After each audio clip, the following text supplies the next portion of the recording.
So welcome to this panel discussion. CAFE, we've been busy opening a men's center, a center for men and families in Ottawa, the first that the city has seen. That's kept us busy for most of the year, so we haven't had the public events that we've been used to having, so this is the first one for the fall. CAFE is a registered charity, and I'd like to mention that we put envelopes on your chairs if you'd like to donate to CAFE. The center that we're opening is costing us about $50,000 a year. That's all from charitable donations. That's all from generous donors. So that's a major financial issue that we've taken on, so please help us with that. If you'd like a charitable receipt, you just put your name and address on the envelope and the amount, and we'll make sure that gets to you. So this is a panel discussion on a difficult topic, and this is one of the things that CAFE tries to do from time to time, to hold an open forum where no voices are silenced, where everybody's perspective is welcomed and listened to. And this is difficult. It's difficult because it's charged, because we have emotional attachments to seeing it a certain way. And so we're aware of that as we do this. And so I want to ask you to extend yourselves in the direction of listening. We're going to hear different perspectives on this issue, and we're going to be challenged to see if we can accommodate, if we can actually listen to these well. What I see in society is that we don't do that so well. We tend to shout, we tend to be angry, we tend to be righteous, we tend to be sure of ourselves, we tend to be not very much listening so much as broadcasting. So we want to see if we can do it differently here. You know, there's a huge amount of pain in society around these issues. And my belief is that we heal pain by being open to hearing each other, by giving each other the gift of feeling heard. So that's what I'm asking for tonight, if we can extend ourselves in that way. I want to mention, I'll tell you where the washrooms are. They're just outside the door, and turn left, and there's a little alcove a little way along there. That's where the washrooms are. I also want to mention that CAFE has a major project on right now, which is to open the first men's shelter in a metropolitan city in Canada. We're planning to do that in Toronto. We have a goal of $300,000 to do that, and we are almost 2/3 of the way to that. So if you'd like to find out about that, go to our Facebook page, or I think if you can search also for it. All right, so let's go in. Our panel discussion is Me Too, Justice or Lynch Mob. And our moderator is Hazel Gashoka. Hazel received an honors BA in psychology from the University of Ottawa and is currently an MA candidate at York University in health policy and equity. She lives in Ottawa, and she's working on her thesis and as a researcher for the Ontario Civil Liberties Association. Thank you, Mr. Shackleton. First and foremost, I'd like to extend a warm welcome to all of you. Thank you very much for allocating time in your busy schedule to attend this important event. Tonight is structured as follows. I'll briefly introduce each panelist, and then each panelist will give their views on the Me Too phenomenon for 10 minutes, followed by a question and answer period. So without further ado, I'd like to start with introducing Professor Janice Fiamengo. Professor Fiamengo completed her doctoral studies at the University of British Columbia and then a postdoctoral fellowship at Simon Fraser University. She is a professor at the University of Ottawa in the English department. Professor Fiamengo has a YouTube series called The Fiamengo Files, where she discusses issues such as feminism and freedom of speech. We also have Dr. Paul Nathanson. Dr. Nathanson has a PhD in religious study, and he is a researcher at McGill University in the Faculty of Religious Studies. Dr. Nathanson has written extensively on relations between men and women in connection to their secular religion of ideological feminism. And we have CAFE's president, Ottawa chapter, Mr. David Shackleton. Mr. Shackleton is a thinker and writer on psychosociology and personal growth. He is the author of The Hand That Rocks the World, An Inquiry into Truth, Power, and Gender. We are pleased to have Mr. Shackleton, Professor Fiamengo, and Dr. Nathanson here with us today. So if Professor Fiamengo would like to start our discussion. Thanks very much, Hazel. Okay, can everyone hear me? Okay. Well, when I was trying to think how I should begin this talk, it occurred to me that the safe way to begin would be to affirm that I'm opposed to sexual assault and sexual harassment. Get that out of the way. But I actually feel that I can't say that because I don't know what the terms mean anymore. They've been stretched to such an extent by the plethora of self-proclaimed victims who've been coming forward of late. And I feel that I don't want to lend even momentary lip service to what seems to me a truly bizarre social trend that doesn't distinguish between the innocuous and the criminal. And I especially don't want to lend support to a movement symbolized for me in the Me Too hashtag, but it's been going on for much longer, for years now, that operates on the assumption that a man is likely guilty if a woman says that he is. We're at a remarkable moment in our history in which the contradictions of feminist ideology, rather than causing the movement to lose momentum, actually seem to be causing it to gain momentum, and in which contempt for men has become so normalized that sweeping condemnations of all men are now perfectly acceptable in our public discourse. The contradiction in feminist ideology that I'm thinking of that's most striking is the assertion that women are fully as capable as men to exercise their talents in the public sphere, and that anyone who says otherwise is exhibiting the rankest bigotry and the most vile misogyny.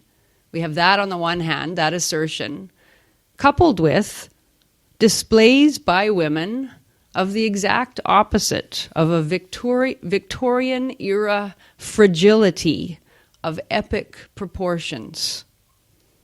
Recently in Canadian politics, we have had a so-called sexual harassment scandal in which a Manitoba MP, James Bazan, had to undergo an investigation by the Chief Human Resources Officer for the Canadian House of Commons, had to complete sensitivity training, and had to apologize repeatedly, both privately and publicly, to the Quebec MP, Sherry Romanado. Romanado is the parliamentary secretary to the Veterans Affairs Minister in the Liberal government. What did James Bazan do that was so terrible? According to the reports I read, he made one or possibly two off-color jokes 7 months ago. At a May 2nd fundraiser for Canadian veterans and first responders that both Bazan and Romanado attended, the two MPs were posing for a picture with a third person, and Bazan joked inappropriately This isn't my idea of a threesome. According to Romanado, he may also have said something else about making a sandwich with someone in the middle, but I don't know whether that was sexual in any way. According to Romanado, who's still tearful about the incident 7 months later, the remark was, quote, unwanted, quote, inappropriate, and, quote, humiliating. And she told the House of Commons that the comments were sexual in nature and, quote, have caused me great stress and have negatively affected my work environment. She later commented that, quote, people are afraid to live what I've had to live through. I find it concerning that someone with governmental responsibility for a file as serious as Veterans Affairs would allow herself, even for an hour, not to mention 7 months, to be distracted by such a trivial matter. Are women really such delicate reeds, such psychologically fragile entities that a few words uttered in jest in a public place and then repeatedly apologized for could wreak such emotional havoc? And it seems they are. As the Romanado story was working its way through the headlines, another woman in the United States was coming forward to tell of her years-old trauma, this time in an article for The Atlantic magazine entitled, I Believe Franken's Accusers, it's Al Franken, of course, because he groped me too. This was published on December 6th. The author, Tina Dupuis, described how in 2009, at Barack Obama's presidential inauguration, she asked Democratic Senator Al Franken if she could have her picture taken with him. He agreed, they posed together, and that's when he groped her. Here's her description of the moment. Quote, he immediately put his hand on my waist, grabbing a handful of flesh. I froze. Then he squeezed, at least twice.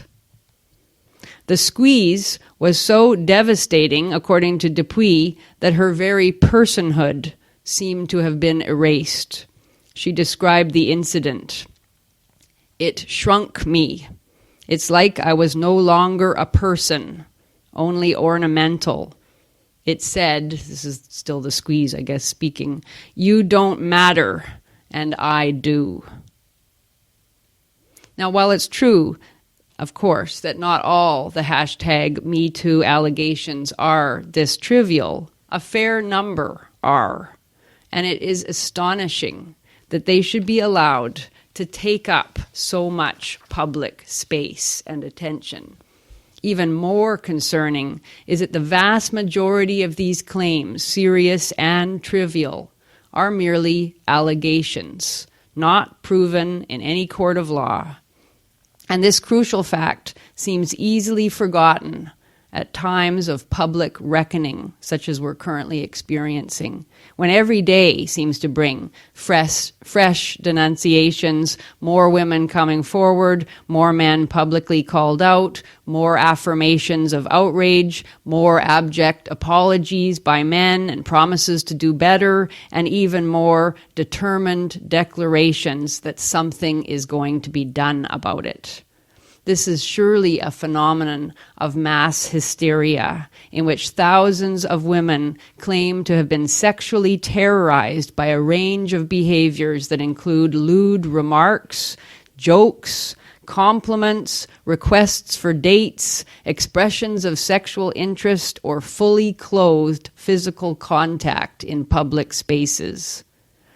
Even more startling is the number of people, men and women both, perfectly willing to punish accused men on a woman's say-so, even if it means sacrificing all the safeguards of a decent society, including the presumption of innocence, commitment to due process, the rule of law, and so on. This is a terrifying outcome, clearly related to decades of feminist theorizing, insisting that men are guilty if women say they are. On that basis, presumably, it is right to publicly shame men, to publish their names, to socially isolate them, to call them monsters, to drum them out of an industry, to pressure businesses to fire them, to circulate their names on databases of bad men, to publicize in detail allegations that haven't been investigated by police or prosecuted in a court of law, to create extrajudicial tribunals to hear charges against them and to determine actions to be taken, and so on. An article in Vox magazine, this is just one example, by someone named Alex Press, stated it very well in the article's title. It's time to weaponize the whisper network. It sounds pretty scary, but the author was fully in favor.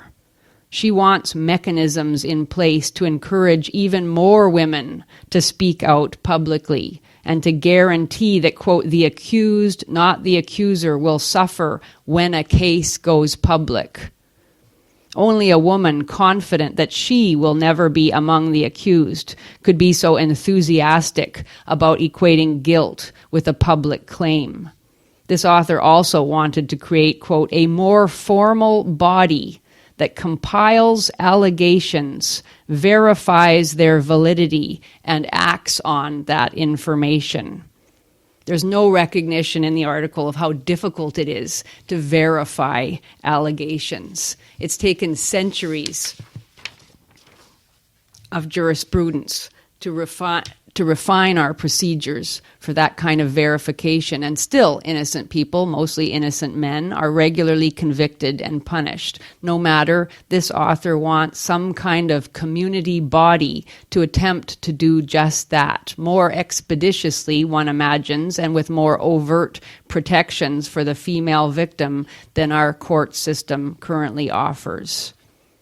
There are many countries in the world where community justice is still a primary mode of dealing with a range of perceived offenses or social problems, where accused persons are surrounded in the street, denounced, heckled, even beaten and killed.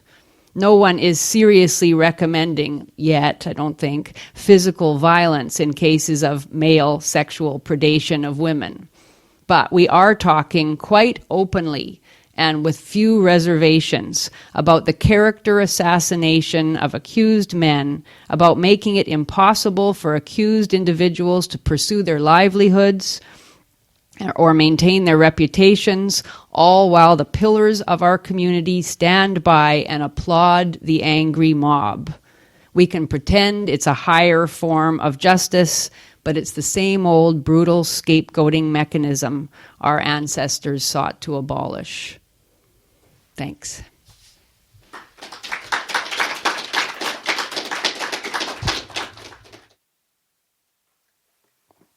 Okay, and now we'll have Mr. Shackleton speak.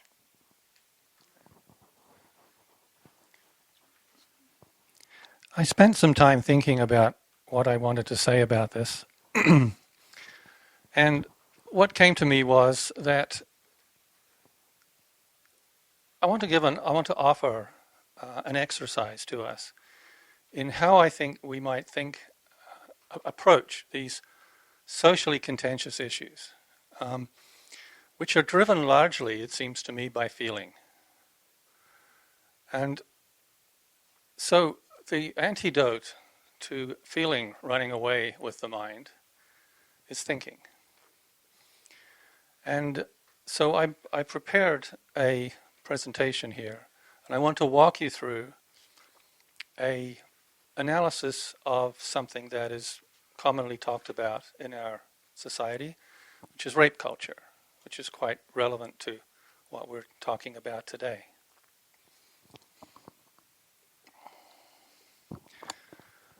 I want to mention that we did ask for other people to be on this panel, for a feminist, for people from other perspectives, and nobody was willing to sit up here with us. So I do want to be aware that there are other voices, and we'll be looking for the audience to present those, but also I also want to accept that there's a lot of pain in the world around these issues, and I want to honor that pain. The pain is real. What we do about it isn't always very effective, but the pain is real. So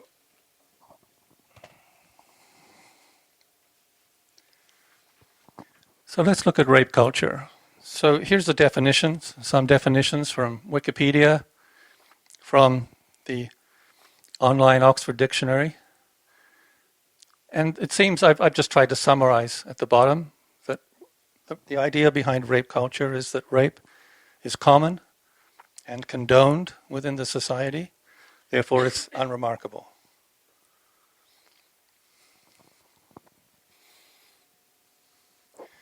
So here's the major study in the USA that is commonly referred to when people point to rape culture. It's put out by the US government, the Centers for Disease Control, and they did, the most recent one was 2014. They did over 12,000 telephone interviews with people across the United States, who outside of prison, men and women. And here's what they published. 1.7% of women had been raped in the previous year, compared to a number of men which they said was too small to be statistically significant. So that's the result that is commonly referred to as evidence that we have a rape culture of women. Now, here's where the thinking part comes in. So let's look at how they actually arrived at this result. So here's their definition of rape. Completed or attempted forced penetration, or alcohol or drug facilitated penetration. So the key word there is penetration. So it's obviously then biased towards women, since men can only be raped under this definition, orally or anally, usually by another man, and outside of prison, that is indeed very rare. But here's the interesting thing. The interview questions were actually identical for both men and women. So here's an example. How many people have ever used physical force or threats to physically harm you to make you have vaginal sex? So any women who answered yes, gave the number, that was recorded as rape. When men said yes to the exact same question, that wasn't recorded as rape, that was recorded as forced to penetrate. So, what is forced to penetrate? Is it really any different? If we're asking about consent, which is the essence of the issue of whether or not you've been raped, whether you consented to sex, surely the answers to the identical questions must yield the identical result. So what do we find then if we actually include forced to penetrate as a rape? Well, that's what it is, 1.7% for women, 1.6% for men.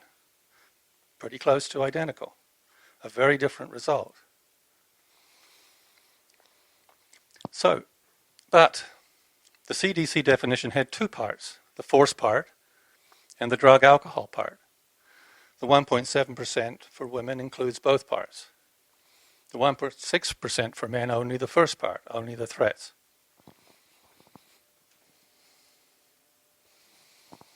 So, what's the rate for men of drug or alcohol facilitated sex? Those questions were presumably asked. They were there but they weren't included. There was no numbers given for men. So let's assume it's something similar to the female rate. Let's assume that most of this drug or alcohol facilitated sex is men and women having sex together. Let's assume that most of the time they'll both be at a party, drinking or drugging. So let's assume then that for women it was 0.7%. I've reduced it to 0.5%, just to be fair. What do we get then? Total rapes per year comes to 1.7% for women, 2.1% for men, when we include both of those components.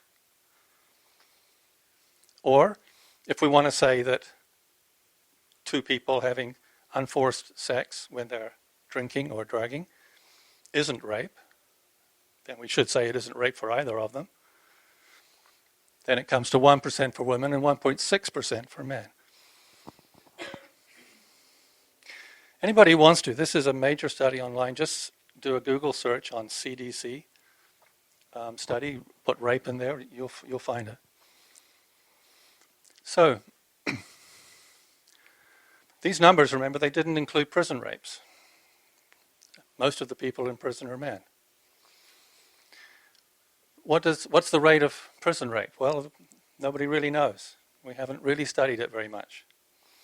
Estimates range from 20% per year, 20% of the inmates, to about 5%, between 5 and 20% per year. So, not included, that number isn't included either. So here's the conclusion. Significantly more men than women are raped every year in the USA, yet we just don't hear about rape of men. What we hear about all the time is rape of women, and with great outrage. So what does that mean? If we're outraged about rape of women, if we're publishing studies and recording the numbers, if it's all over the internet, if it's on everybody's lips, then that means it isn't in the culture. If we're outraged about it, it's outside of the culture. What is in the culture is rape of men. And the evidence is that we don't hear about it. We don't even include it in the definition of rape.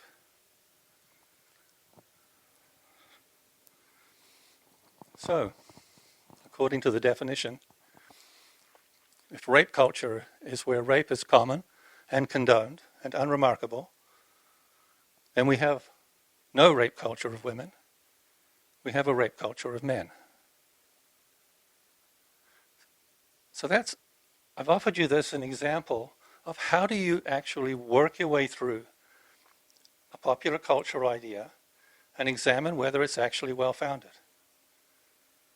What's the reason that we're so concerned that we think we have a rape culture of women?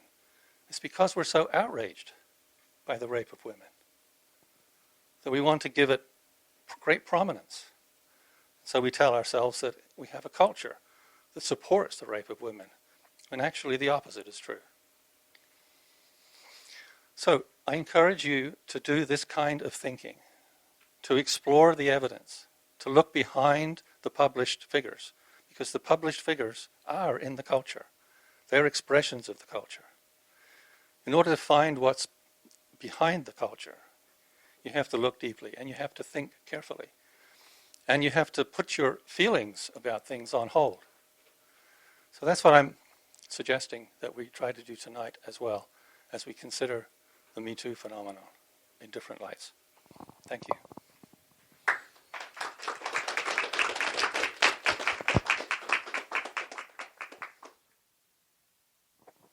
Thank you very much, Mr. Shackleton, and also to Professor Fiamengo. Those both very thought-provoking talks. And so now we're going to go to Dr. Nathanson.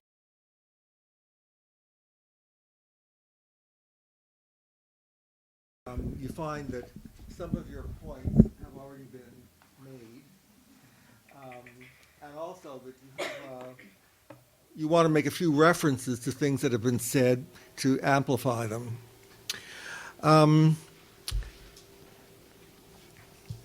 I began work on this problem.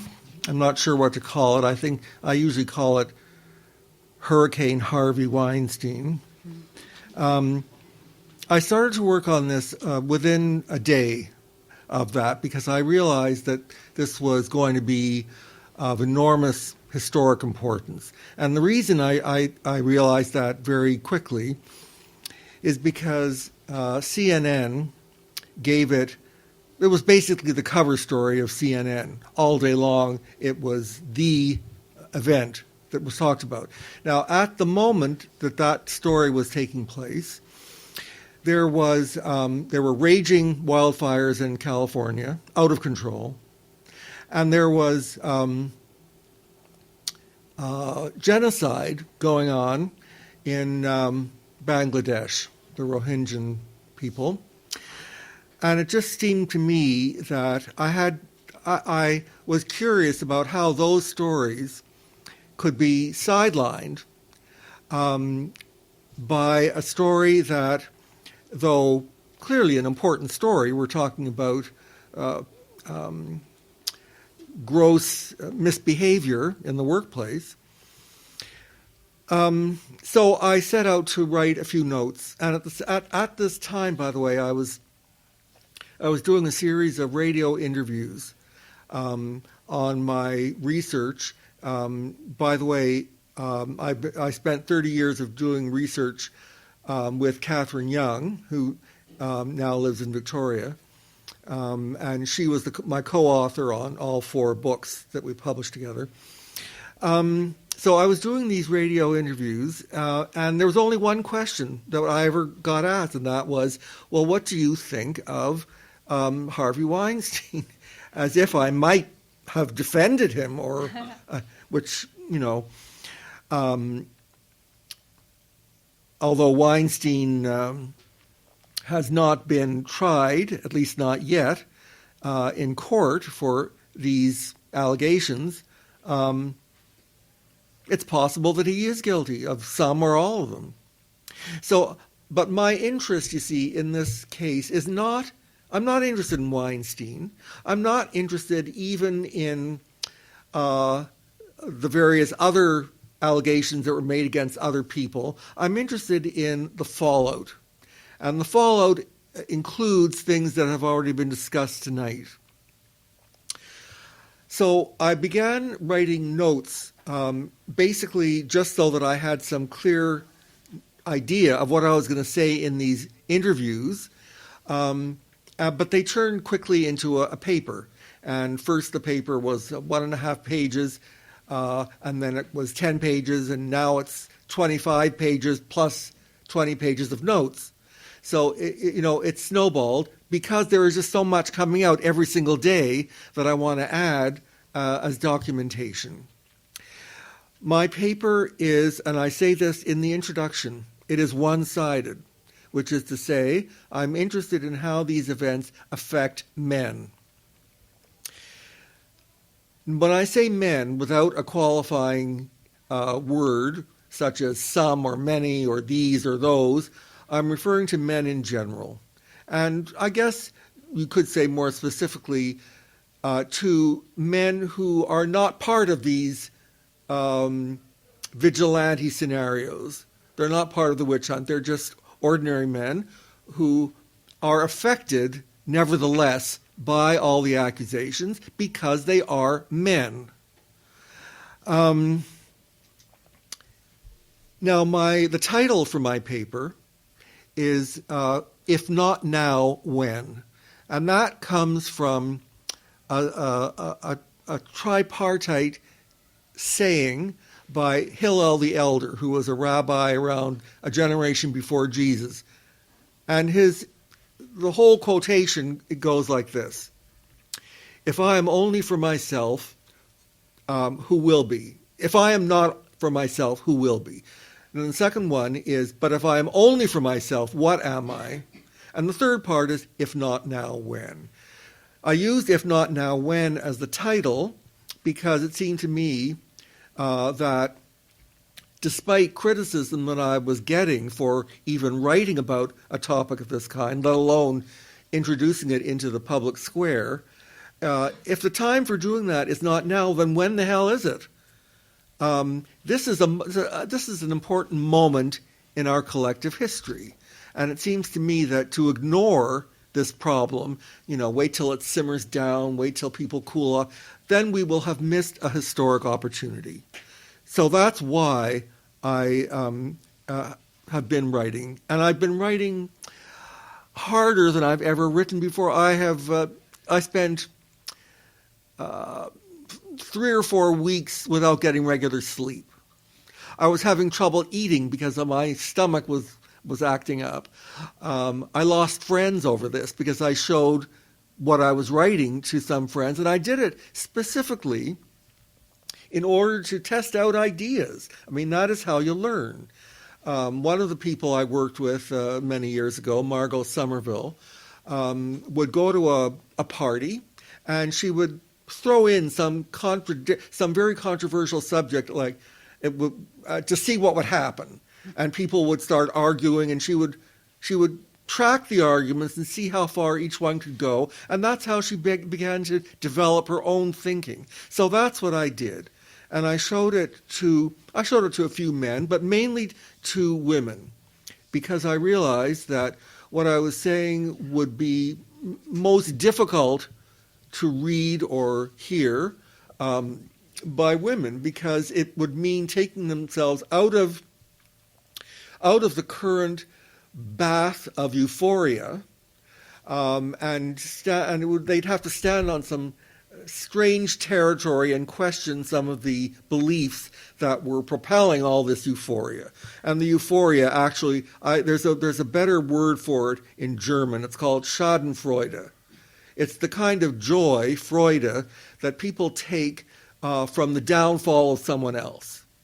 And in this case, it's not only joy at the downfall of people like Harvey Weinstein, it's the joy in the downfall of men in general as a class. And there is a lot of documentation that I've collected on this slippage between outrage over the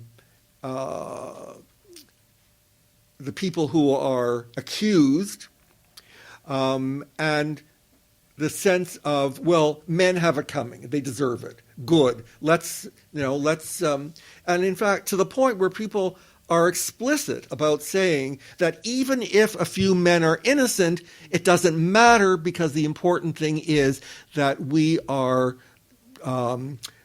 promoting the cause of women in the workplace. Okay, so here's that means justifying the ends kind of argument, which is typical, a classic argument within all political ideologies on both the left and the right.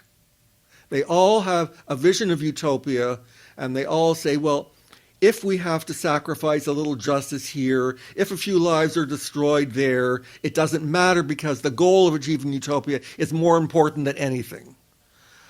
Now that is, at that point, you see, we're getting into the realm of what I call secular religion.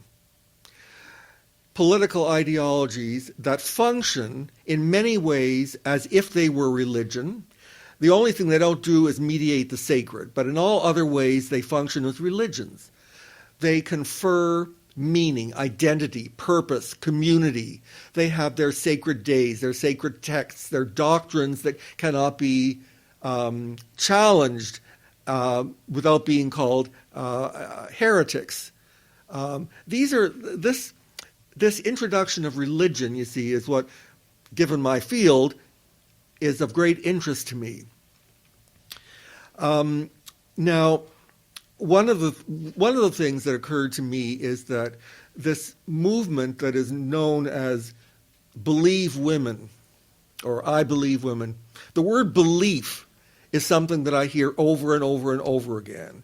Now, belief is a word that I associate with religion. So if we have a movement, and if we have mechanisms, informal mechanisms, such as allegations that have no evidence but which require belief, then I would say this is not only a legal problem but a constitutional problem, because we have spent centuries creating states that separate church and state. It's a fundamental principle of Western democracy.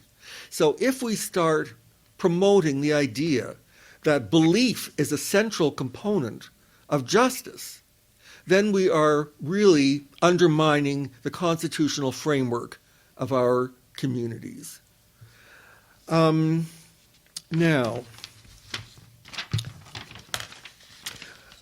the main point of my paper, however, is not that. this Hurricane Harvey is the context. But the main thing that interests me, as I say, is the effect on men. And it affects men on the level of identity. Now, Catherine and I have come up with a definition of what a healthy collective identity could mean. And we argue that a healthy identity means the ability to make at least one contribution to the larger society that is A, distinctive, other people don't do it, we do it, therefore it's part of our identity. B, necessary, not something that people can do without, not something trivial. And C, publicly valued. If it's not publicly valued, then it doesn't have the ability to be a central feature of your identity. Now, the problem for men, and this problem was not created by the Me Too movement, it was not created by feminism, it's a process that began, a problem that began approximately 10 to 12,000 years ago and has developed through a series of cultural and technological changes that have undermined the use of the male body as a symbol for identity. All right? At one point, the male body, because of its function, let's say its physical strength, which contributed directly to society, caused it to be a positive source of identity. But over the past few centuries, that has been undermined. The men with the highest status today are no longer the men with the biggest muscles. They're vestigial. They're athletes on TV or wrestling matches. The men with the highest status are precisely the men who do not use their bodies. They use their minds or some other feature.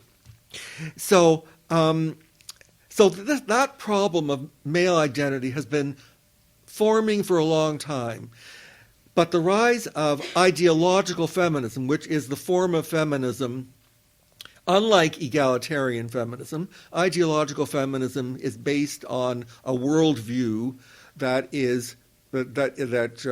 includes this feature of secular religion, but many other features. One feature of this worldview is dualism, which is to say it's a worldview that is sharply divided between us and them. We are good, they are evil. Now that, too, is something that goes way, way back, at least 2,500 years in the West. However, in the West, and you can find this in the Bible, the Bible does talk about, the Canaanites and the Egyptians and the Assyrians, they're all evil and we are good. But the same tradition came up with what is known as the prophetic worldview, in which the source of evil was located also in here, in me, in us. We are also evil. And therefore, you can't just look at other people and say, we got to get rid of them, they're evil. It's something much more complicated. So that's a resource in the Western tradition that we still have, if we choose to use it. But these political ideologies are definitely not doing that.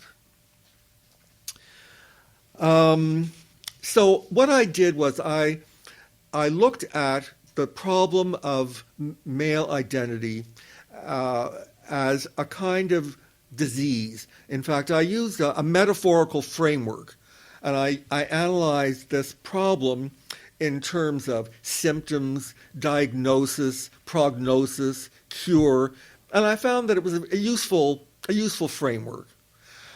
The symptoms we already know, so I don't need to go further. I would just call attention to the silencing of men as being one of the primary symptoms.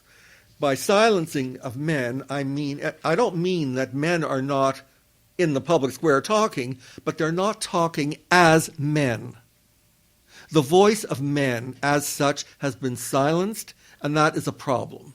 It's a moral problem. It's also a political problem. Now,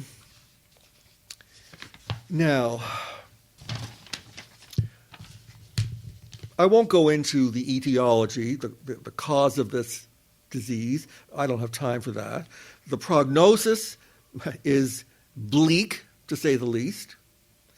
I will just say that if there is a possibility of a cure, and I don't know that there is, but if there is, it would have to come from something that we call intersexual dialogue. Dialogue is not a synonym for any old conversation, despite the fact that dialogue has entered the language as a kind of cliche. It's really about a kind of conversation that focuses on the focus on empathy for the other. Okay, the other is not simply evil, is not simply out there, but is somebody who can be listened to and learn from. And the desire to learn is something that's essential to this. I should also add, because of conversations I had with David Shackleton, and very good ones, that I think part of the process of dialogue is debate. The only difference is that debate tends to be, or is, I think by definition, a kind of discussion in which there's a winner and a loser. Dialogue is more open-ended than that. In fact, dialogue depends by definition on the presence always of two voices. Okay? So I could go on and on, let me tell you, but I'm not going to because I don't want to throw this all off kilter. So that's it for now.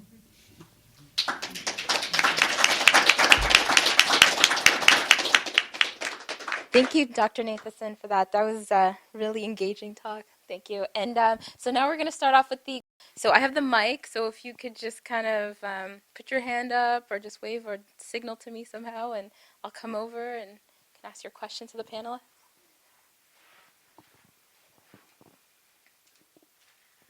No, this is a pretty general question that relates to a lot of areas in the common sense debate, but this is one area. Supposedly the truth is a powerful tool, but how should we address cases like this when it seems as though our opponents are immune to truth and outright refusing to even listen to our point of view? How do we get our ideas across, or at the very least convince them to listen to us? If I had the answer to that, I'd have a Nobel Prize.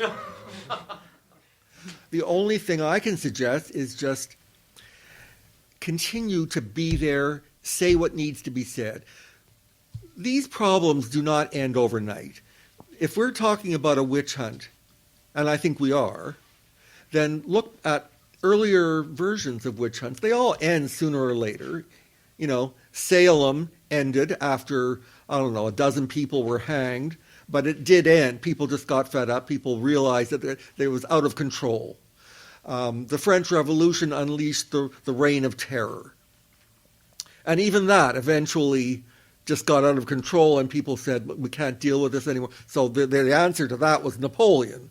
But nevertheless, the witch hunt ended. And the Red Scare. And then more recently, there was the witch hunt over recovered memory syndrome, now known as false memory syndrome. I mean, there have been quite a few of these witch hunts. They don't last forever. They do a lot of damage, however. So the only thing I can suggest is just keep in there, calling it what it is, and be part of the solution.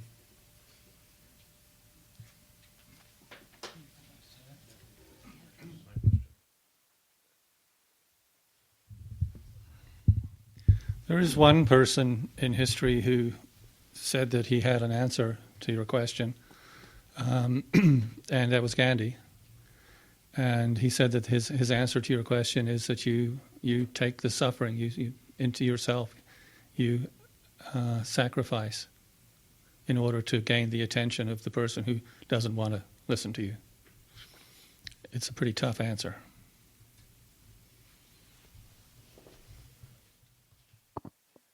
Just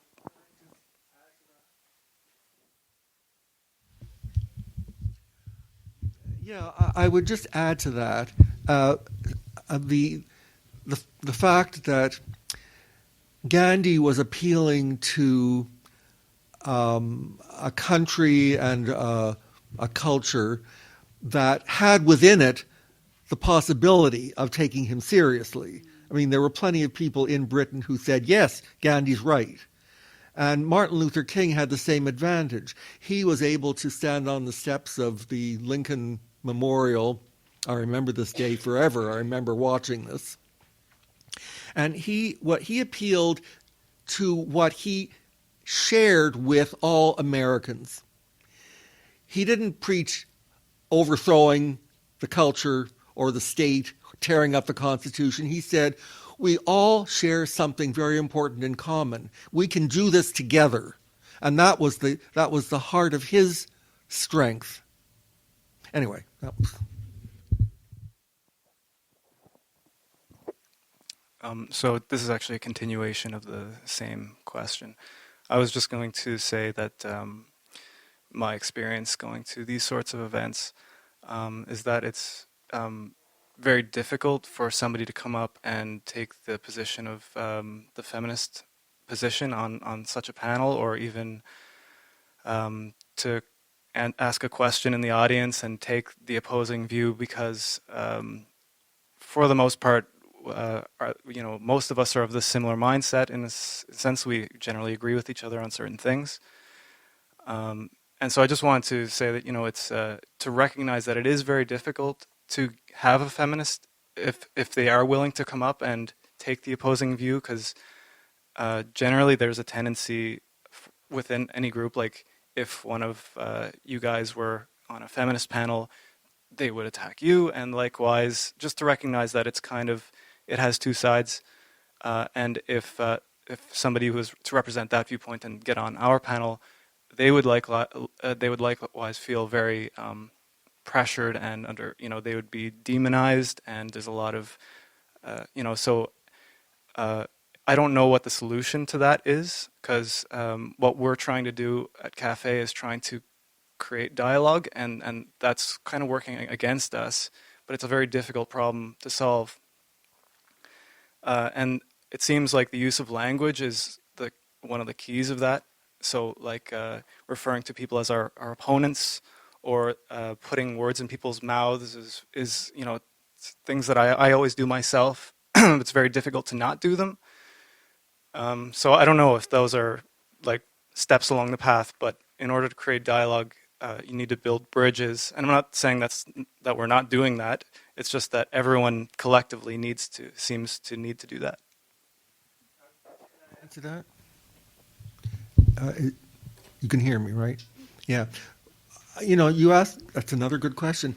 And what I would point to, and I'm not doing this because I'm not religious, I'm not doing this for religion as a missionizing thing, but I would point to a very interesting passage in the book of Jeremiah.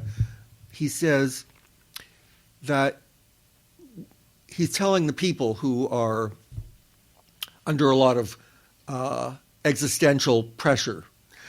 He says, he warns them not to cry peace when there is no peace. So at some point, you have to acknowledge that we don't have the matrix for a dialogue yet. We can prepare for it, but we're not there yet. And I think we just have to acknowledge that. And what we need to do, what men need to do, well, they need to do their homework first. They need to get enough knowledge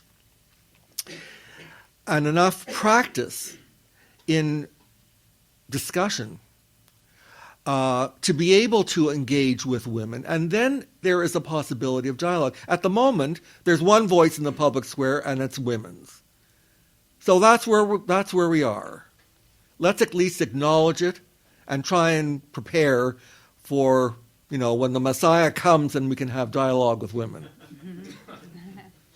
I think by women you mean feminists. Yes.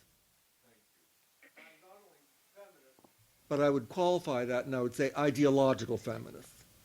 I don't think egalitarian feminists are beyond rapprochement with men. They're about equality. And I think everybody in this room would say that equality, sexual equality and every other kind, is a noble goal. I think we're all after that. Ideological feminists would not say that. That's the problem. Hi, my name is Caroline. So I'm wondering if the discussion should also be oriented toward the following question. So what can be done when a man or a woman is forced to do something that is considered sexual in our society, or when one of his or her body part is touched, which touch is considered sexual or intimate in our society, but she or he did not want to be touched this way?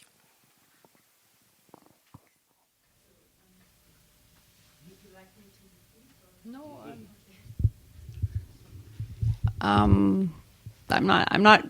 What should be done? Is that what the ultimate question is? Yeah, what can be done? Well, it's more like if I'm wondering if the discussion that our society has should also be focused or oriented toward what can we do when a man or a woman is experiencing what I've described.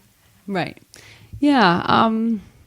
Well, I don't have a brilliant answer to that. It seems to me that that's the problem that we confront now, in that there's this suggestion that we have to reinvent the wheel. That we've never encountered this problem before, and that suddenly women are going to speak out, and this is a clearing of the air, and there's going to be this public kind of denunciation of men, and this is going to change everything. I mean, we already have laws against sexual assault and against harassment. I know that it's not a perfect solution, obviously, to go to the police and to go through the court process and all of that, but it seems to me it's the best that we have. And so to imagine that having, in my opinion anyway, to imagine that having all sorts of extrajudicial means to deal with these uncomfortable touches, that is going to make things better, it seems to me the exact wrong approach. Yes, there are gray areas where, as the example of the young woman writing in, well, I guess she's not that young, writing in Harper's about being touched by Al Franken in 2009. I just don't see how that could possibly be illegal or how that should be pursued in any way. In that case, if somebody squeezes you and you're not comfortable being squeezed, I can't imagine it, quite frankly, but that would be the case where you would say, I'm sorry, would you please not do that? And if after 50 years and more of the feminist revolution, women are not strong enough to be able to say, please don't do that to me, when you're in a public place and there's no physical threat whatsoever, and we live in a culture in which women are encouraged to protect their bodily autonomy, if women are still not able to say that to a man, then I'm not sure where we can, maybe it is, I'm not really sure. It doesn't seem to me that somebody touching you while you're having your picture taken could be charged with sexual assault. I don't know what more.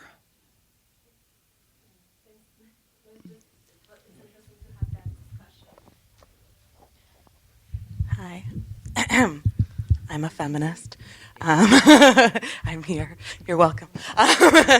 I'm also a critical legal theorist, and when we have been talking in my circles about the idea of believing women or believing any survivor of sexual violence, well,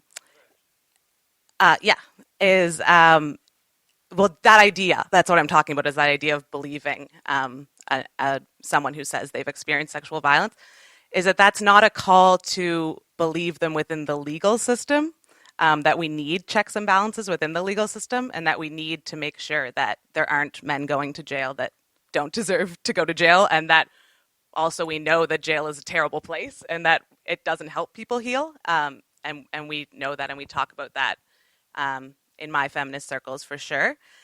So when we talk about believing women or believing survivors, we're normally referring to, like, if anyone here came up to me tonight and said, I've experienced sexual violence and I'm really upset about it, I would say, okay, I believe you. Let's go talk about that. What do you need right now? How can I help you?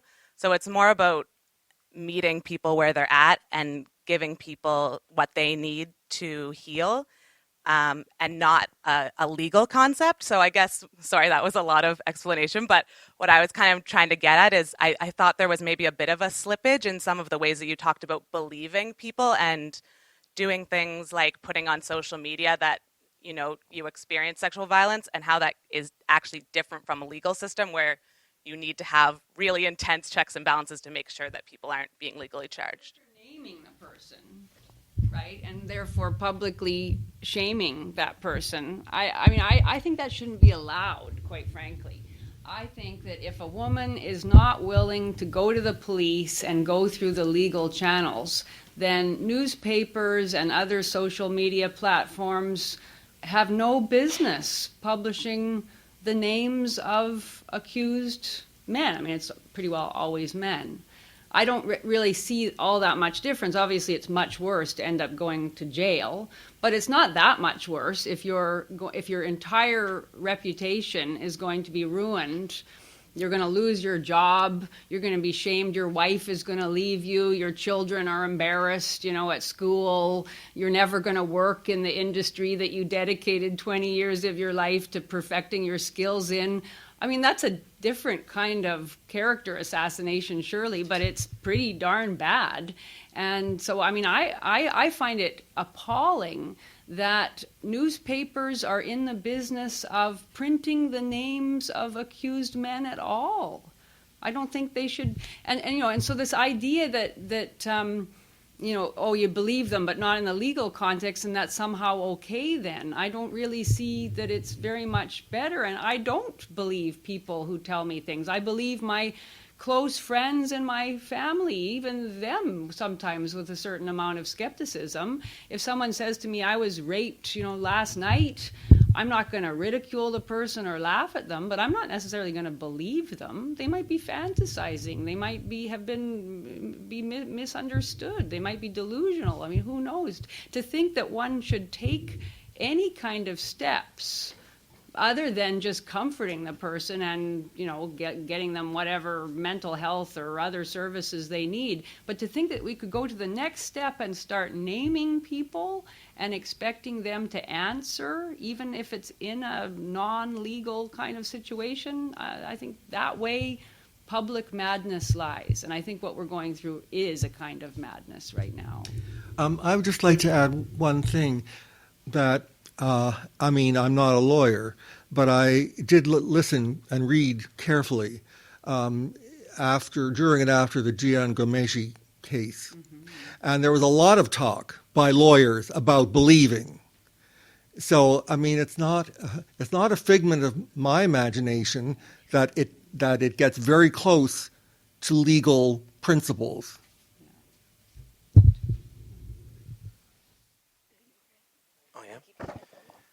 I'm just very concerned at this idea of preventing people from saying what they want in the social media and in the sphere. I understand that society is receptive to certain messages and accusations, but if we start making rules about what you can and can't say, we already have legal protections. There's a tort of malicious falsehood. You can sue someone if they do that, and so you do have some legal protections, and those legal protections have to be secured and strong.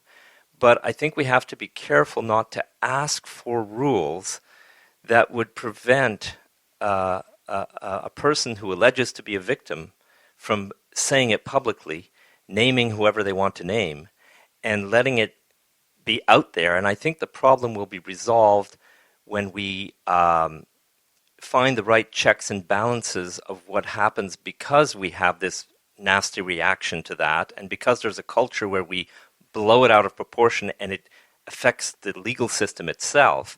Those are the things we have to worry about. But I'm really worried about starting to develop rules preventing social media communication. That's where I think we have to give more thought. I'm happy that women can say, this powerful individual did this to me, and name them.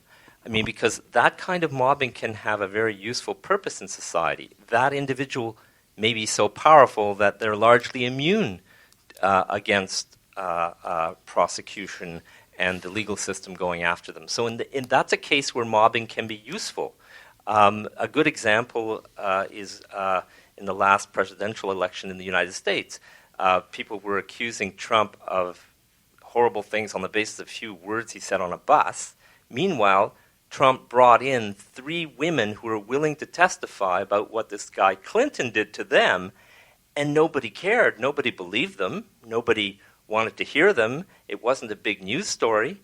Well, maybe it needed to be. Maybe this guy Clinton's been doing a lot of damage for a long time, but he seems to be very immune to a lot of things. So I think that it's not an all or nothing thing. Mobbing has a place. It is a democratic way of getting some justice in a system against powerful people in a system where that justice doesn't exist. So I think we have to be careful about these rules and making them broad. That's the comment that I wanted to make. It's maybe not a question, Wow. but I'd be happy if someone wanted to respond to it. I do. I mean, you're talking about vigilante justice. That's what you're talking about. And do you really want to live in a society where we say that vigilante justice is okay, that we're going to let the public decide who's guilty, and we're going to let the public decide what the penalty should be? Look at what we're seeing. We're seeing that for, like in the case of Kevin Spacey, for instance, where accused of some kind of sexual improprieties 30 years earlier, he loses his job. His TV show is cancelled. Everybody else in the TV show is affected. These are massive consequences that are applied on the basis of an allegation or several allegations that are not tested, that are not known to be true, that could be malicious, that we just don't know any of that stuff. And I mean, I would like to see. My statement. You're responding to your interpretation of my statement. You want mob justice. No, sorry, that's not what I said. Yes, you did. You really did. Listen to what I intended to say, rather than say what you think I said. Well, then be Oh. clear about what you're saying. No, let's let him speak. Wait, can I just have everybody's attention, please? Can we do this one at a time, please, without, cross talking? And so if you want to, I'd appreciate if we could do that, please. Thank you, everybody. So maybe if I'll give it to respond, and then.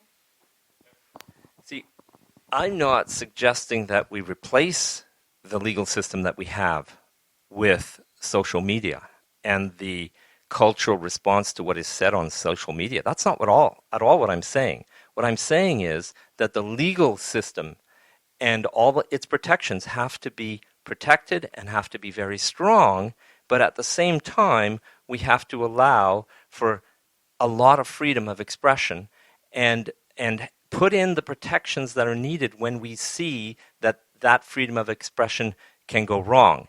And the tort of malicious falsehood is an example of that. If the police were serious about that and the prosecutional systems were serious about that, that would be one example of an effective protection. But I don't think that censoring speech is going to lead us to a good place. So I'm not arguing to replace the legal system with this. I'm arguing for freedom of speech. So I just wanted you not to get away with characterizing what I said in the way that you did. So how would you respond then? What restraints would you have in place on what we are seeing happening in the Me Too process, where so many careers are being destroyed, so many reputations are being completely wrecked? These are massive personal consequences, right? As a result of allegations. Now, where are the people? I mean, where are the people who are making accusations? who are saying, listen, this is excessive. What happened to this person who did this to me 20 years ago is excessive. I don't want to see it. I haven't seen that once. Where is the social restraint? Here's a thought for you. But I want to say something else, and that's this. In the discussion about free speech, when we talk about the limits to free speech, we use the example of crying fire in a crowded theater as being something that should not be permitted speech. It should be illegal, and the reason is because there is a reasonable anticipation of immediate harm to people. Okay? Now, let's look at these allegations. What we are seeing is that they frequently result in the destruction of individuals' careers. There is a reasonable expectation of immediate harm. So should we be allowing such free speech, or is it similar to crying fire in a crowded theater? No, it's not. If you're asking me and you want me to answer, right?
I thank you for coming. Very enlightening what I heard. Now, in response to all this, I had originally other things, but now, rather than on the subject of freedom of speech, rather than obviously, it would not be practical to say what you can and cannot on the internet. That would open Pandora's box. Rather than and also, I don't believe that the law will protect someone from other people's opinions. We can't make it illegal for someone to think that you are such and such, not such and such, if someone had made an accusation of you online. That's simply impractical. People will make their judgments, and it's going to be a very dangerous thing. Rather than taking this approach, why don't we say, okay, what is said online is not to be the culture of not taking what you see online to be taken seriously until it has been proven in a court of law. Like what is on the internet is not real until due process. How would you feel about developing this kind of culture, this kind of attitude? I would love to see that. I think that the thing that works against it is something we haven't talked about, which is that women have a unique kind of power in society that men don't have, and it's moral power. It's the power to say what's right and what's wrong and what's good and what's bad and what should be done. And the notion of believe women is an expression of that moral power. When women make an accusation, men and women feel that we rush to protect. It's in our DNA. And so we need to find a way to restrain the moral power of women. And I think that's a tall order because we haven't even acknowledged its existence in any meaningful way in society yet. Thank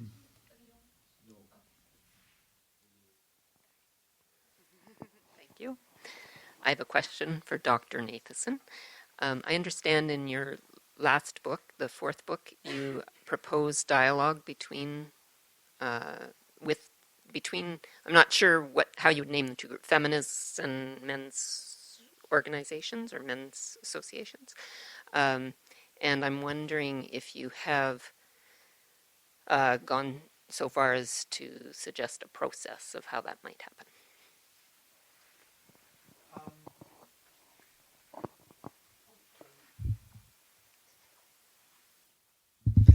Actually, that volume will be number 6. And we have written a lot of that manuscript, but we're not finished yet. It's a very interesting question. I mean, we've developed what we call the Decalogue of Dialogue. So we've outlined 10 principles that would define an intersexual dialogue, or any kind of dialogue between any two groups in conflict. But in terms of how to actually work it out, I don't know. I think that what we would have to do is recruit help from either, I don't know about social scientists or teachers or people who have skills in group work, people who are trained to moderate, let's say. It's a skill. It has to be developed. I don't have it, but somebody could have that. However, and I guess what we hope is that it's a method. It's like conflict resolution, but it goes a bit further. But it's something that at least potentially could be taught in schools, social service agencies, churches, but it requires work. We don't have the qualifications, I think, to develop it much further than this theoretical goal. We're saying it's a goal, and it's a long-term goal. We're not there yet.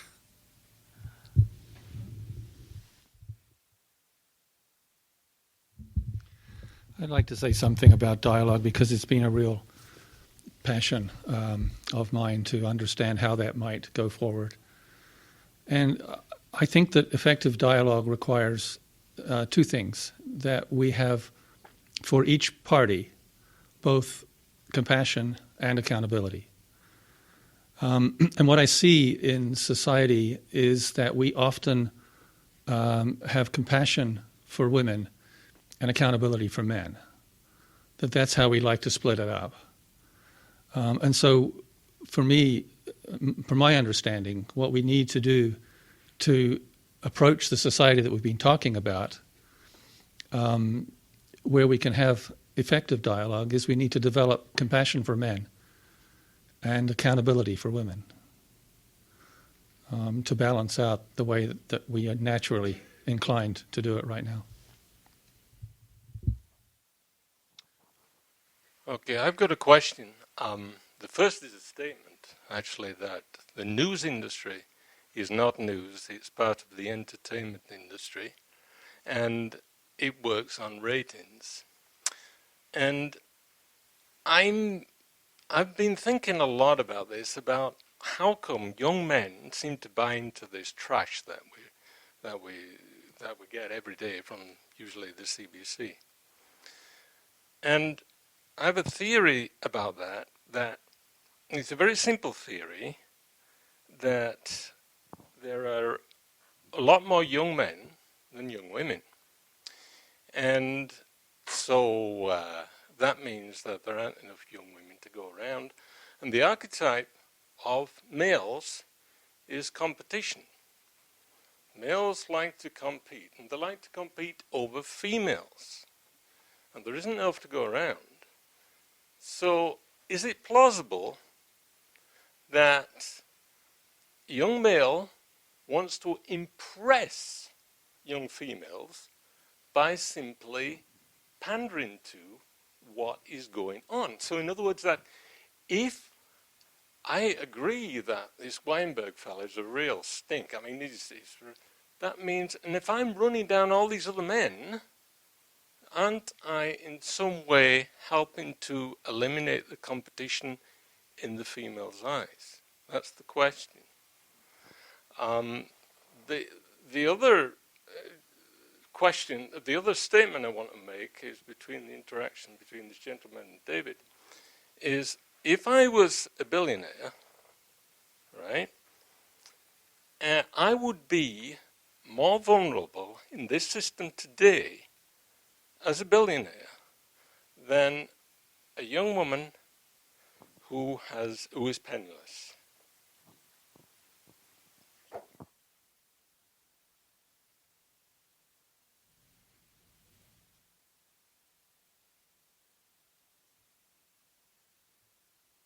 I can't necessarily speak for young men, and I certainly do encounter a lot of young men as a teacher, many of whom are sincere feminists, it seems to me, and sincerely outraged over allegations of harm to women.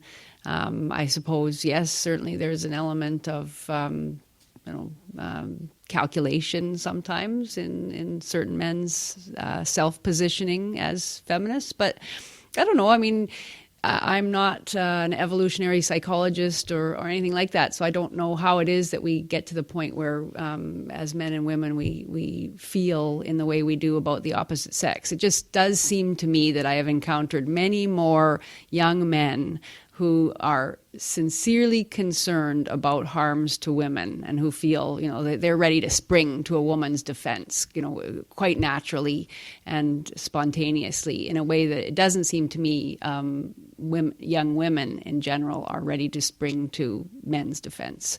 I don't know whether that's part of who we are as, biological sexes, or whether it has something to do with 50 years of feminist conditioning whereby women have been taught that men should protect them, but that they owe men very little because men harm them.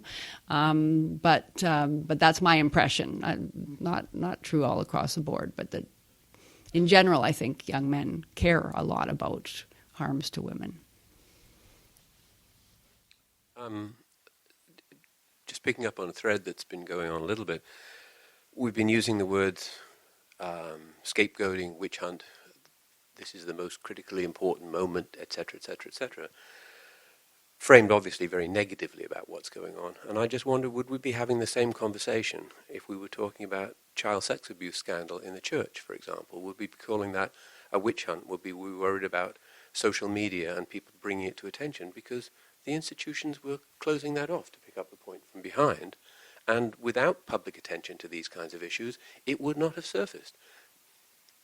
I mean, just an analogy, in a sense, with something that's going on now, that's all.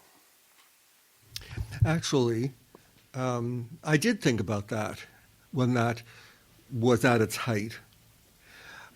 Because, once again, we didn't really have a lot of evidence. We had a lot of allegations. Not a lot of cases went to court. We had payoffs there, but, why do people try to pay off people who allege something? It could be because, yes, they were really guilty and we don't want to get singed by the fire of scandal. But it could be because, without any evidence, nothing could be proved anyway, so let's just try to get rid of it. I mean, I did think of that. It did have the hallmarks of a witch hunt. Now, just because something is a witch hunt doesn't mean that every case is false. Sometimes people are guilty. But the way in which it was carried out, let's just say, this system that we've been talking about, this extra-legal system, it can be efficacious.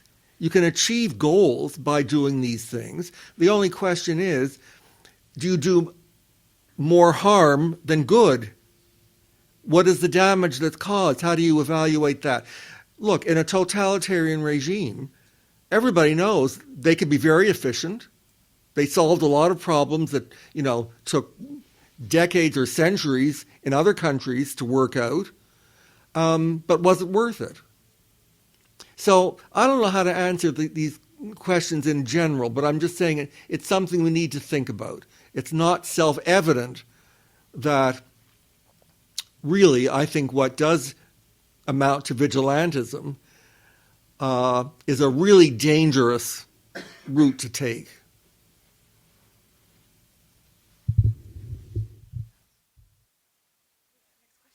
Right here. Okay. So coming back around to dialogue again, I work for the Ottawa Coalition to End Violence Against Women, and the program that I run there is a male ally program. So we invite men to figure out what's our role and responsibility in ending violence against women. So one of the things I'm really interested in is how do we, I'm always looking for ways to acknowledge the harm and the experiences of victimization that men have, because that's part of being able to advocate for somebody else, right? And so when men come to work with us, part of that, there's an introspective piece it's about, well, how does this issue affect me? This isn't just me being a nice guy for somebody else. This is, you know, how does this float all of our, how does this raise all of us up at the same time? And so this connects to the question of, well, the things each of you have said. So like in terms of belief, I thought I would just share what I believe women means in my context is not a guilty, not guilty verdict, but the belief that something is happening that's having a huge impact on that person. And so similar to what Alexa was saying earlier about, and then the next step is how do we find out how to address that need that person has. But that requires sort of, yeah, I think we're all, right now we're really focused on like what are the implications for men, right, in terms of if there is a false allegation. And we can all sort of feel the, ooh, like I don't want to be that guy that's falsely accused, and we're really tuned into that. The next step I think that could allow for a really interesting dialogue is what gives us the capacity to be curious about another person's experience. So I wouldn't say I had a good grasp of what women and LGBTQ folks go through on a daily basis until I started doing this work a few years ago. And, you know, working in direct contact with people who've gone through various kinds of sexual harassment, sexual assault, and domestic abuse. And I also didn't have a great idea of what men go through when they're in that experience either. So it's been a very productive exercise to be curious about the impact on others. And I haven't heard a lot of curiosity about, like, why. I've heard the question of why do people seem to be overreacting in the #MeToo outpouring, but not a lot of answers about how. From our point of view, what we can see is, you know, a lot of frustration of not being heard, not being understood, that this is a pattern, it's bubbling under the surface for a long time, and suddenly it's out in the open. Frustration that the channels that we have to deal with it don't work very well.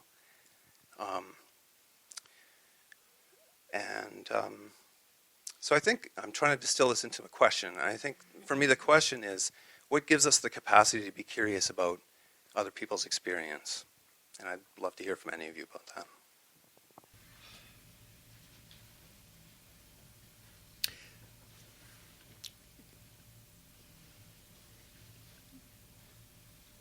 Did anyone have an answer? I just have a brief one. I mean, I think you're talking about the capacity for empathy, and that I strongly suspect is something that develops at a very young age. And there's a process, a series of stages, which infants or children go through in order to develop that. And I also suspect that there's a kind of window of opportunity. And if within that window of opportunity something prevents the development of empathy, I'm not sure it can be easily developed at later stages in life.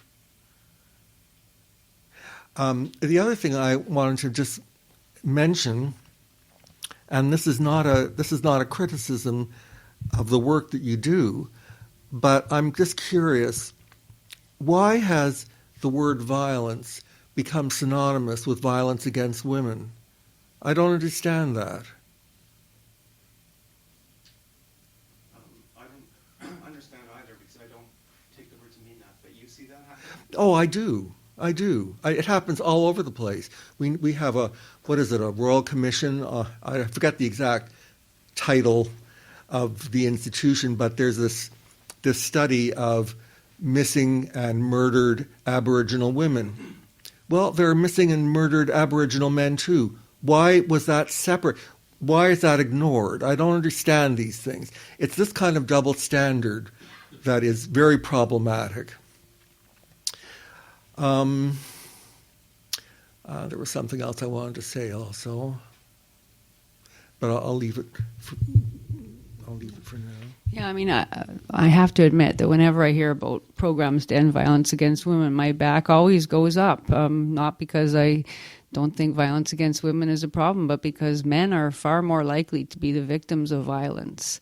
And it seems astounding to me that we hear so much about ending violence against women. Why? Why do we specify against women or against, as you said, LGBTQ people? Why not end violence, period? Or, I mean, obviously we're never going to end violence, but why not give support to victims of violence without regard to their gender? I have a essay in the book that I've just shepherded into publication by a young man who was himself a victim of violence, random stranger attack, which affected him profoundly. For years, he, carried a baseball bat and was afraid when he was out walking alone or even in a small group. He was attacked with his brother and sister. And every time he hears about campaigns to end violence against women, he thinks, why is my experience of violence of less importance? And it's one of the examples of the overt empathy gap in our culture that seems to me quite astounding. A quick response, maybe. I think one of the things that motivates the young men that come to work with us is that they recognize that violence against men is not seen as a gendered issue, but I think it is. And I think men are expected to tolerate violence, to suck it up. Mm-hmm. And it's not seen as a gendered issue, but actually in the unpacking of what's men's role in addressing violence against women, we start to understand, these same social norms that allow for, the same expectations that tell men that, in order to be a successful man, we have to dominate others in some way. Those are the same social norms that harm men. So I think there is value to talking about violence against men as a gendered issue. And yeah, I think that's sort of what I'd like to offer up to both of you, because you kind of asked a similar question. I think it's an incomplete question. I think it's an unfair question, the questions you've been asking.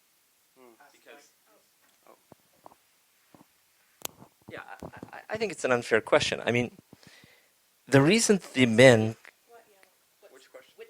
in general, I listened to everything you said, and what I thought was, the reason that the men you're mentioning that come to work for you, the reason they come to work for you is because they want the job.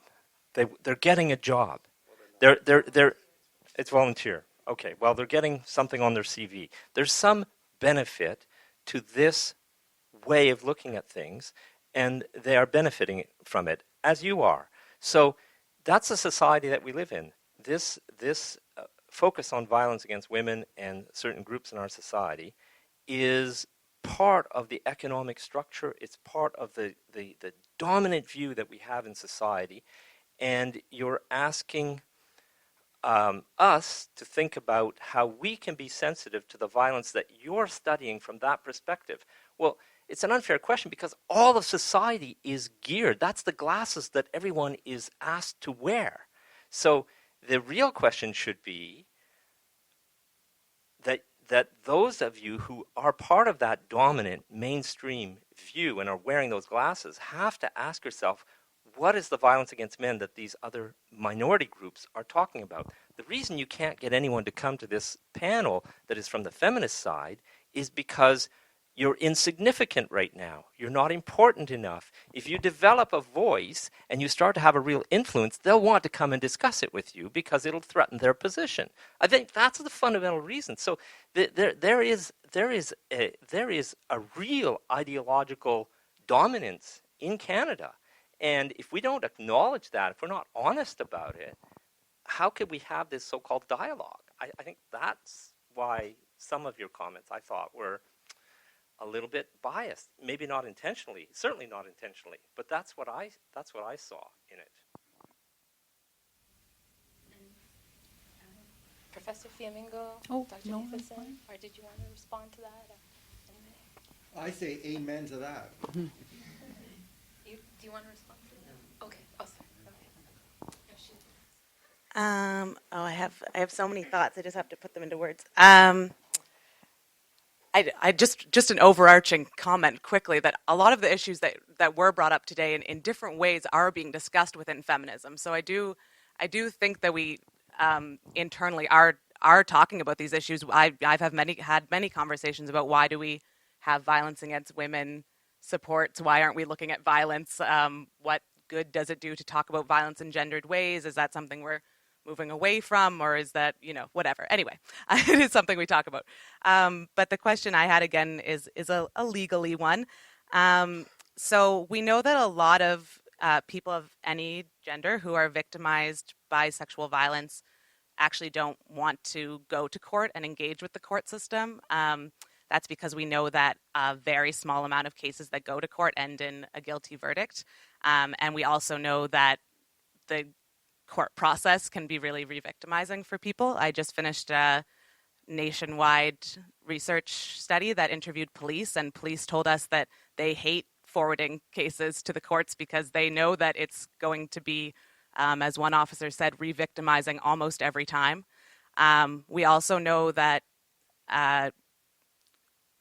prisons aren't good places to heal, and that when men get sent to prisons, they often don't get the help they need, and they aren't helped to heal to become the people they need to be to not commit violence and to heal for whatever trauma might have happened to them in their pasts. So with that context, which I think a few of you might have mentioned a bit, was that you don't think the court systems are great and that they can get things wrong a lot of the time. You also seemed really reliant on the court process as the only way to prove guilt or to address an issue. So you're not allowed to talk about someone who might have attacked you unless you've gone to the police, unless you've engaged with the court system, unless it's been proven in court.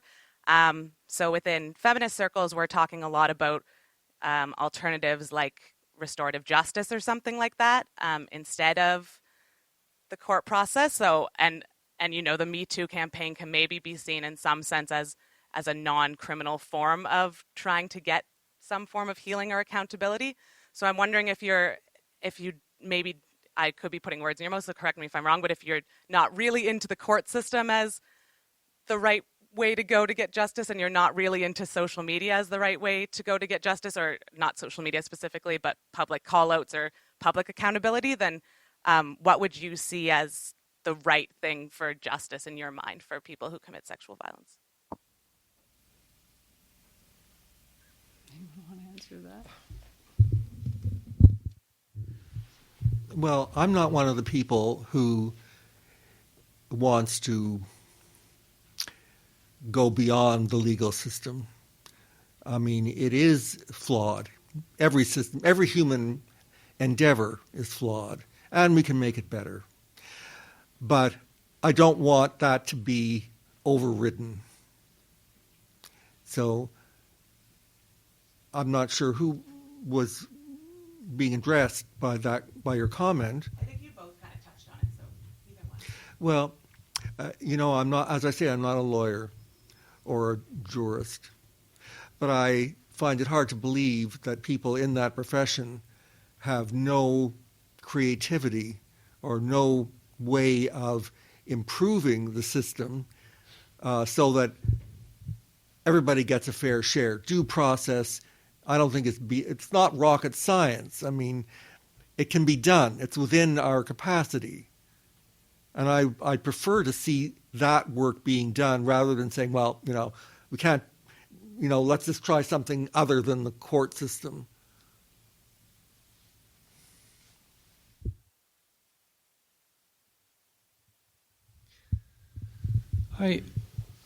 I'm actually a major fan of the legal system. I think that it's been developed over centuries.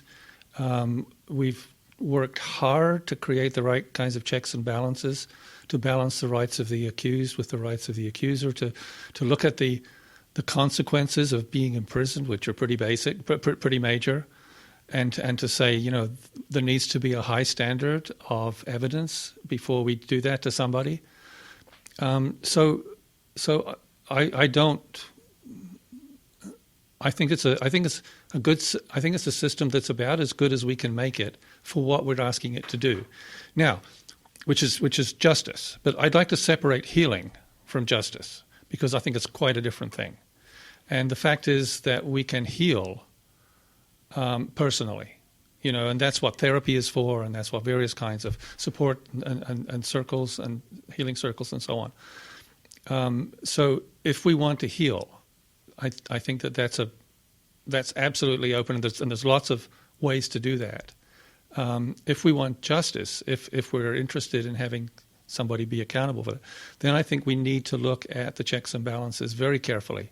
And I think that the legal system is a magnificent creation. I'm astonished at how well it functions, given the fallibility of human nature and human truth-telling and all of that kind of stuff. I think it's better than we deserve in many ways.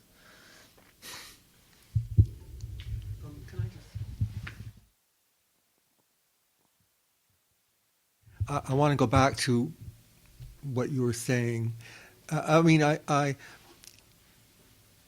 think that you have been, or not just you, but many people here, have focused somewhat narrowly on what effect these allegations have on particular individuals. And the focus that I wanted to bring to this discussion is what effect it and many other similar phenomena have on men in general, on identity. So that's another. It's a much broader scope, but I think we need to discuss that. How do you have a healthy collective identity in a society that basically says we have no room for you, except in prison? And so, what are the things that happen? Some young men give up. They drop out of school. Some of them drop out of life through suicide or drugs or what have you.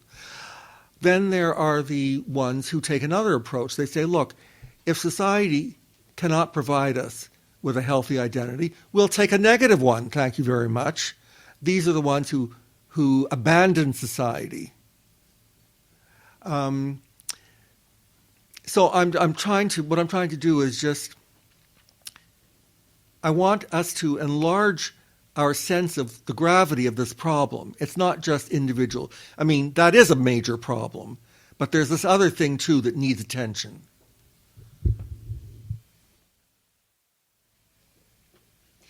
The other thing, is this still on? Oh yeah, there it is. Oh, okay. Yeah, I'm not sure if this is even relevant at this point, but yeah, we do tend to, when we're talking about these things, to focus in on the most egregious cases of sexual violence. And of course, the thing that has worried me so much is the way that sexual violence as a category seems to be expanding, so that it seems to refer to nearly anything. It can refer to a crude joke or a sexual proposition or a calendar up in somebody's office or whatever. And it's one of the things that I find most astounding about the current moment is the degree to which it seems that women are becoming ever more incapable of dealing with the give and take of human interaction.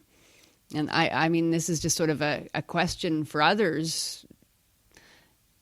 I don't see very much discrimination in the public conversation about what counts as sexual violence. It seems that almost nothing is too minor to be included in the list of outrages. And there have been numerous articles recently published, including in the New York Times, by a woman, a horrible accusation against all men. It was called "Dear Men, It's You Too." It was just awful. It was unbelievable. And you could never imagine a man writing anything even close to it and it being published in any newspaper anywhere. And this is from a professor of English and creative writing. It seethed with hatred. It was absolutely, I couldn't imagine. This is somebody who teaches, presumably, some young men at Purdue University. I would never want to be a young man in this woman's class. It's just so awful. And I've come across many others like this, blanket accusations against every single man.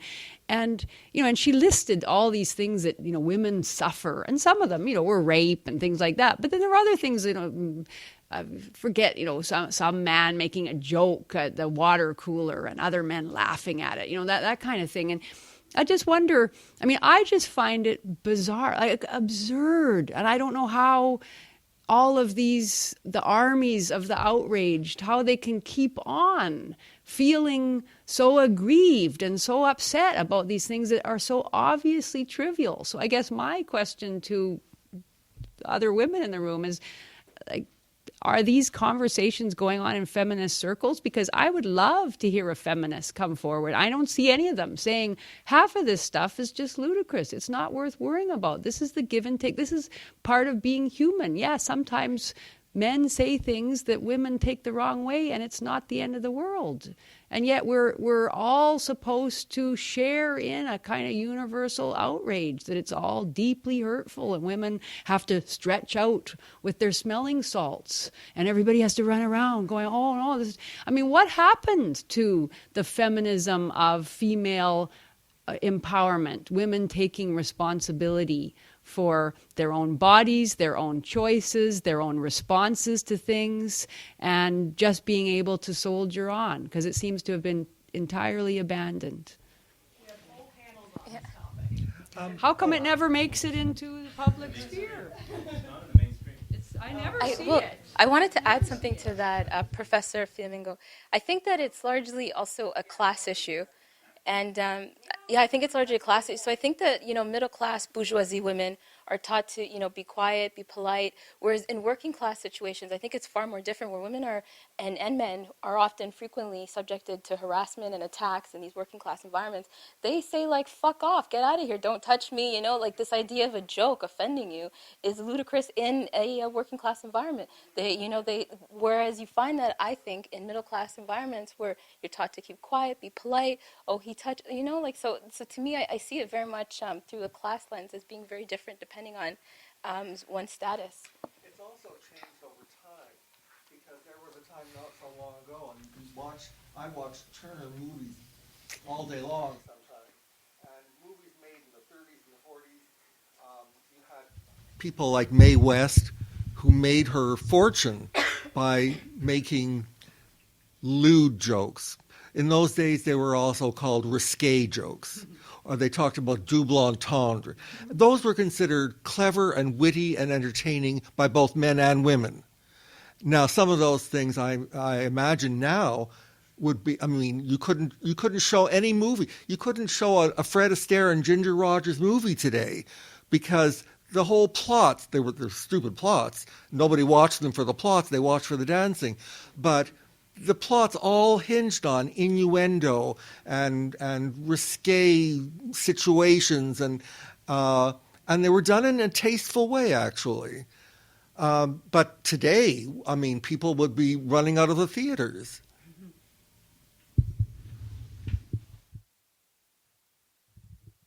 I want to say thank you.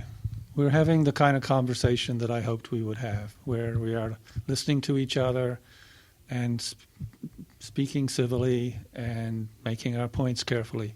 Thank you for that.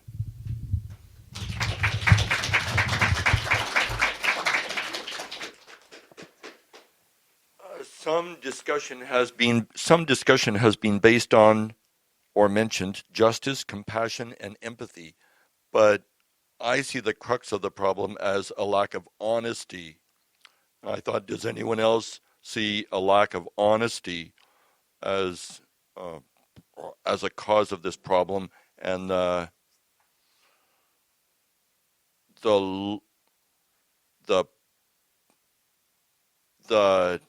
place where growth needs to occur. Any one of you.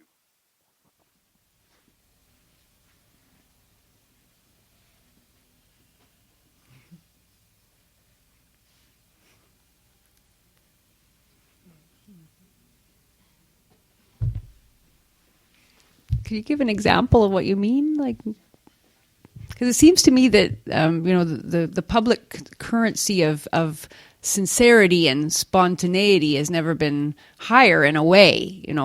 Performed spontaneity. You have people, expressing their women in tears, reliving the moment when the handful of flesh was squeezed, and how it has maintained its traumatic effect for 9 years or whatever it happens to be. And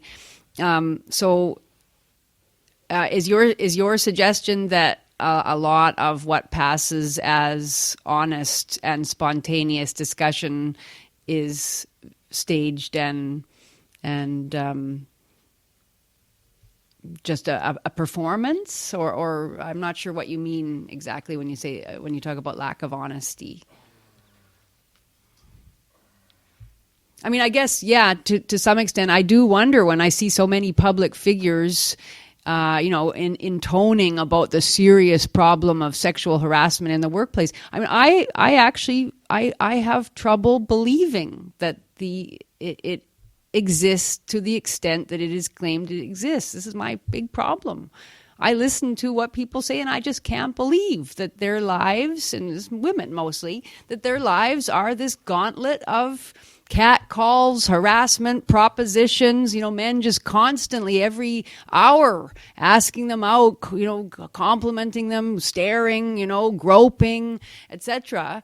But I don't know what to do with that. I don't know whether these are actual lies that women tell, or whether they're just more sensitive than I ever was to these kinds of things, or I just wasn't a very attractive woman. I mean, now I'm, past 50, so I don't get all that stuff anymore. But, when I was in my 20s, I don't remember ever getting catcalled while I walked on the street. But I've had young women come up to me many times after talks I've given and tell me that they run a gauntlet. And I find it hard to believe that it's that bad, that it got worse since the 1970s and 80s when I was a young person. So I do question the honesty of some of the accounts, and I suppose there is a kind of currency of victimization, and so perhaps people are encouraged to troll through their memory and to remember various things that have been done to them that were outraging or wounding in some kind of way. But I don't know. I mean, I'm left with just a big question mark, because I can't believe that all of this is lies,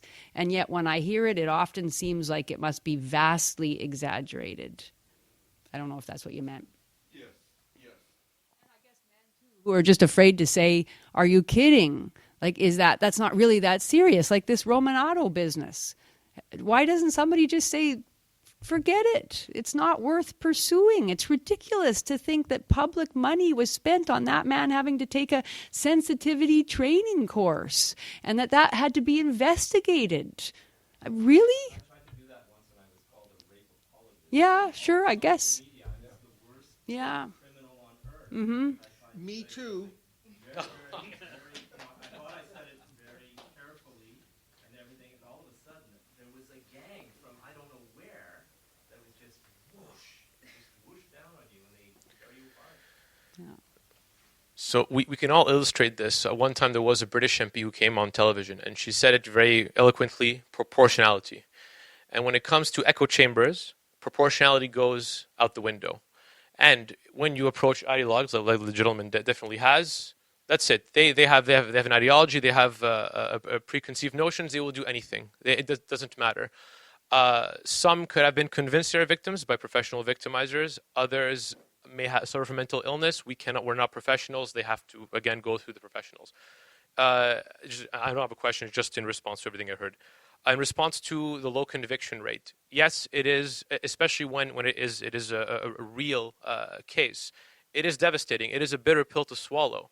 Now, I watched a French movie, like a Made in France movie, and the judge, unfortunately, it did not go in the favor of the plaintiff, and the judge said the legal system isn't necessarily there for conviction, but to remind us of what is right and what is wrong. Ideally, you want to convict the right people. This is why everyone should go, especially if it happened, so that let's say someone who thinks that they might commit the act, like, oh no, I could actually get convicted. The low conviction rate should not justify not going. We have to continuously legitimize the process, and then to remind everyone what is right and what is wrong. Thank you. So, so we have to wrap it up. We do have time. We have actually 3 more questions, but the question and answer period is over after that. So. Sure. So I'm sort of going backwards a little bit and talking about the matter that was raised by this young lady here about the possibility for healing and accountability. So it was those 2 items. And so on the healing front, because I think those are very actually well broken down. On the healing front, I think part of that is how we frame these things in society for allowing people to heal in a healthy way. And it actually occurred to me, like, not too long ago, that when I was in university, I was, I guess, sexually abused or sexually assaulted. Yeah. A guy whipped it out in front of me at a party, isolated me and that sort of thing. And we were out drinking at a party, and he was like, it was a thing, and he was really into it. And I remember the next day being like, that was just really weird. And I just didn't feel good about it at all, right? And a day later, I was thinking about it some more, and it was like, yeah, I guess I was technically like sexually abused or harassed or assaulted, I guess. And then after a couple more days, it just was gone from my memory until very recently, when I started sort of questioning this sort of stuff and saying, well, I guess technically, me too, technically, but it never dragged me down in my life. And you could say that's my subjective personal experience. But I have to say that I think that if I could give one person to women, actually, if I could give a gift, it would be the gift of my ability to not worry so much. That would be my ideal gift. And like I said, framing things in society as in a way that people can heal. Healing means different things to different people, obviously, and that needs to be accounted for. But I also think that being told again and again and again that you're a victim is not necessarily the best way to heal. That's my point of view. So, and on the other side of it, the accountability side. I know we have to wrap things up. On the accountability side, maybe from an equality point of view, maybe there's some comfort to be taken from feminists or women or people who are outraged about Me Too, that men are held quite accountable compared to women in general. And if you doubt that, there's lots of great reading material on the empathy gap and just these sorts of things. There's so much to be said about it that gets pushed down. So you have to acknowledge that some problems don't have equitable solutions, and that's hard. And in the legal system, there's plenty of examples of that. And I think this could very well be argued well that it's one of them. So it's a very difficult thing to accept, and I think that's pretty much it. So I think, I think that's rather than put it into a question form, it's really a statement. So. So I think, just in the interest of time, we'll just hear from the last 2 members of the audience, and then if the panelists can just comment on everything that they've heard. Just a question kind of occurred to me reflectively.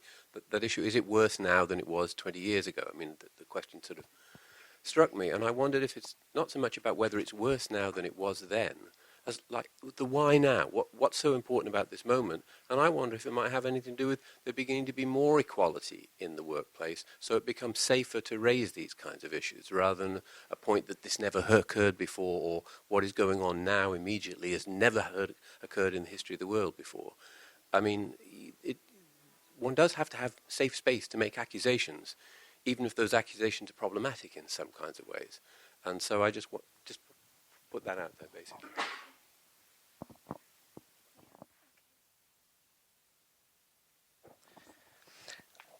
I just want to propose something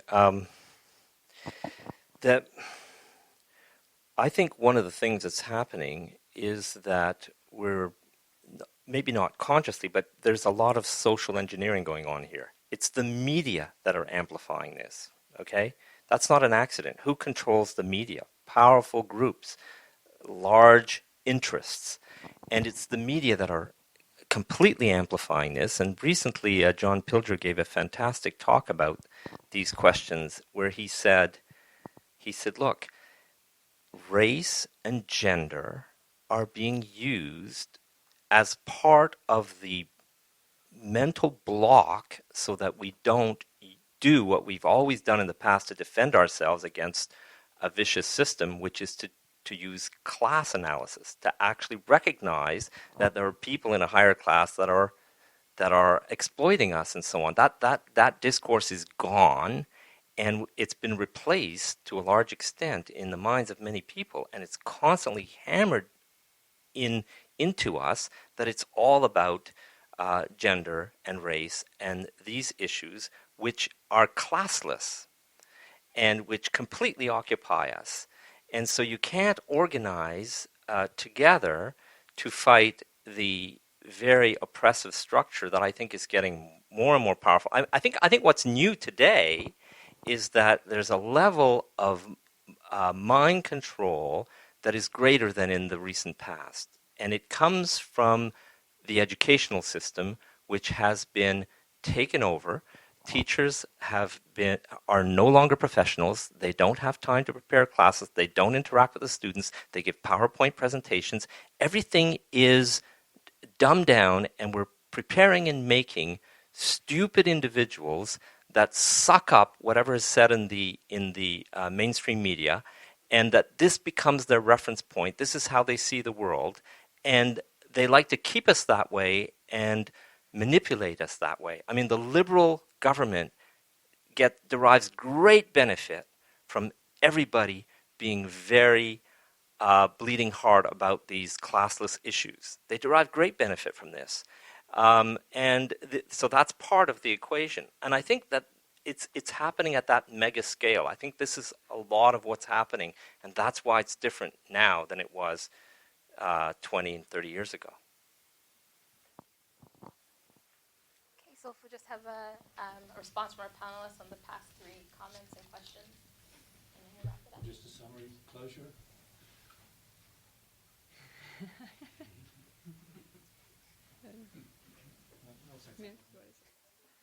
Now, significant expenses in Ottawa. We've taken on this centre, and we're thinking hard about how we're going to keep it running, how we're going to raise the money to do that. So anything that you can help us with, we'd appreciate it. With the so put something in the envelopes, or if you'd like to make a credit card donation, we can take that at the door as you go out. The next event will be Janice Fiamengo's book launch of her book Sons of Feminism. There's some at the door, and do you happen to remember the date of that, Janice? No. It's early January. We'll let you know. All right. Thank you for coming. Have a good holiday season.